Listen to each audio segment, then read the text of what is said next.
Qo'limda turgan kartalar hali muddat tugamagan, aktivlashtirilgan bank kartalarim. Endi yo'qotganlarim qancha?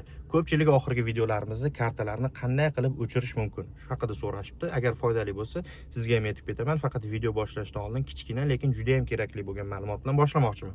O'zi sizning nomingizda nechta karta bor? Buni qanaqa qilib aniqlaymiz? Buni aniqlash uchun Milliy bankning milliy ilovasiga kirasiz. Boshqa banklardagi kartalarim bo'limi orqali sizning nomingizga ochilgan barcha kartalarni ro'yxatini ko'rishingiz mumkin. Endi esa kartalarni qanday o'chirsa bo'ladi?